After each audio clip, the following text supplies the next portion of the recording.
Bourse et Valeurs en direct du 8e forum Lyon Pôle Bourse organisé par Lyon Place Financière. Nous accueillons à présent Alexis Janin, directeur régional d'Euronext et directeur des valeurs moyennes sur toute la France pour Euronext. Bonjour. Bonjour Jean-Pierre. Merci d'avoir accepté notre invitation. Alors comment est-ce qu'on pourrait caractériser le climat boursier en cette rentrée ? Oui, il est sans doute dual. Déjà, on l'évoquait il y a un instant ensemble en aparté. Il y a une prime de risque qui s'est installée sur la France depuis déjà la dissolution de l'Assemblée nationale qui date d'il y a un peu plus d'un an. Et on le voit en regardant les principaux indices européens que la France est en retrait sur ces indices phares. Les nouveaux épisodes récents ne changent pas réellement la donne puisque c'est quelque chose qui est déjà intégré sans doute. La dégradation de la note Fitch, oui. Notamment le changement à nouveau de gouvernement qui est en train de se mettre en place aussi. C'est pas quelque chose qui est de nature à changer fondamentalement la vision et les orientations des investisseurs sur la France. Sans doute va-t-il falloir attendre encore quelques trimestres et une nouvelle vision peut-être pour l'Hexagone afin de se positionner différemment. Mais globalement, on sent quand même une grande inquiétude au niveau patronal, au niveau des chefs d'entreprise, sur le terrain.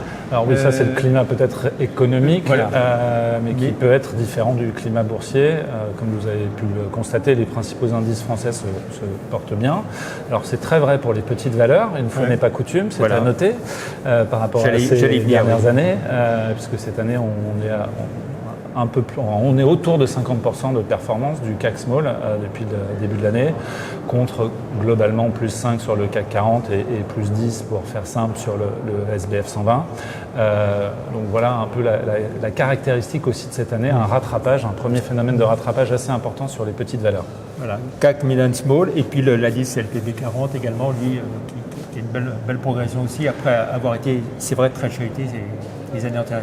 Exactement, il y a un phénomène de rattrapage comme je l'évoquais un instant par rapport à sans doute certains secteurs et certaines valeurs qui avaient été chahutées dans la période précédente. C'est très vrai notamment sur des secteurs comme la biotech avec des performances assez remarquables comme Abivax ou plus régionalement Adocia qui a fortement progressé depuis plusieurs mois. Quand vous parlez du climat économique qui n'est pas si mauvais que ça, vous pensez quoi ?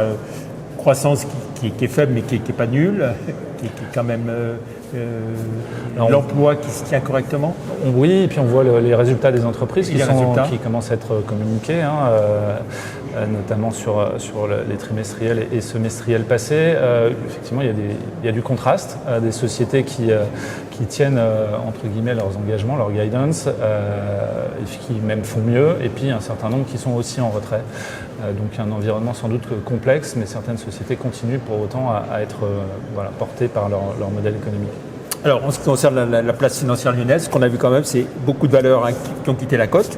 Alors c'est le mouvement naturel des choses, Visiative, Esker, d'autres qui ont déposé le bilan, comme AST, comme Capelli, ou dans les biotech Faxiam, liquidation judiciaire.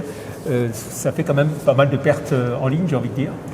Tout à fait, on sera à nouveau cette année au niveau hexagonal sur un solde vraisemblablement négatif entre les entrées et les sorties de cote, avec pour faire la cartographie, elle ne change pas beaucoup de période en période, quasiment 50% qui sont liés, comme vous l'évoquiez, à des liquidations. D'autant plus dans un climat économique qui s'est tendu, et c'est très vrai sur les secteurs que vous évoquiez, en l'occurrence la promotion immobilière en partie, et puis les sociétés de recherche médicamenteuse innovante, qui parfois aujourd'hui, après plusieurs années, plusieurs dizaines d'années pour certaines, de recherche de financement, commencent à connaître des échecs thérapeutiques. Donc en tout cas en région, c'est là-dessus qu'on a connu des difficultés. Et ensuite, le reste est principalement dû à de la fusion-acquisition, du rachat. Vous citiez l'exemple de Visiative, par exemple, qui a été racheté par un groupe marseillais plus gros. 10 belles années en bourse. Exactement, après avoir multiplié par 6 sa capitalisation boursière, si ma mémoire est bonne. Et ce qui a fait presque un quart de siècle. Et ensuite, 25 ans, quelques sociétés qui, pour le coup, font l'objet de retrait volontaire de la cote. Alors, le plus inquiétant, en tout cas, c'est qu'on ne voit pas arriver de nouvelles sociétés ici dans la région. opération. Peut-être ACI Group quand même, Philippe Rivière. Déjà, je tiens à signaler qu'on en a une récemment, qui est une superbe opération qui s'est déroulée il y a quelques semaines de ça, juste avant l'été. Semco Technologies, qui est une filiale de CM Group, donc un groupe grenoblois familial très connu dans la région, dirigé par la famille Pellissier. Plusieurs générations. Maintenant, c'est le fils qui est en l'occurrence aussi à la manœuvre sur la principale entité du groupe. C'est une opération qui s'est extrêmement bien déroulée, avec une sursouscription de quasiment 6 fois l'opération, une capitalisation d'un peu plus de 150 millions lors de l'introduction en bourse et qui a déjà dépassé les 250 millions, donc une performance de plus de 60% depuis son introduction, donc c'est assez remarquable. Je tiens à le signaler parce que en fait, ça coche plusieurs cases de ce que représente la région. La famille, des sociétés familiales, qui ont toujours été le terreau très clairement des réussites boursières. Deuxièmement, la technologie, parce que c'est une société qui intervient dans les semi-conducteurs, donc un domaine extrêmement pointu. Et puis l'industrie, puisque là, à nouveau, c'est quelque chose de très important dans la région, avec un tissu extrêmement dense. Alors, ECM Group à Grenoble, ça s'est fait, effectivement, j'ai oublié de le mentionner. Et ACI Group, ça va se faire ou pas alors ? Ça, c'est à son dirigeant, Philippe Rivière. Je crois que vous avez déjà interviewé à plusieurs reprises qu'il faut le demander. Lui, en tout cas, a à plusieurs reprises réitéré sa volonté de le faire. Je pense que fait partie des secteurs, typiquement, et vous l'avez vu pour être un fin connaisseur de la cote, tout ce qui est lié à l'aéronautique, à la défense, globalement, ou au New Space, sont des secteurs qui sont extrêmement demandés aujourd'hui par les investisseurs. Il y a plus de demandes finalement que d'offres. Donc ce type de groupe, de parcours, de trajectoire telle qu'a pu la créer Philippe Rivière pourrait trouver sans doute de l'intérêt. On ne sait pas encore si ce sera cet automne ou plutôt début 2026. Demandons-le aux dirigeants, c'est lui qui maîtrise sa feuille de route. En dehors de ça, vous envoyez d'autres ? On continue, nous, à former.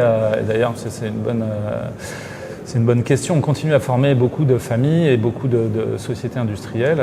ECM Group est passé par notre programme de formation. C'est ça qui a permis à la famille Pellissier de se décider pour franchir ce cap-là. On continue à en former un certain nombre sur la région.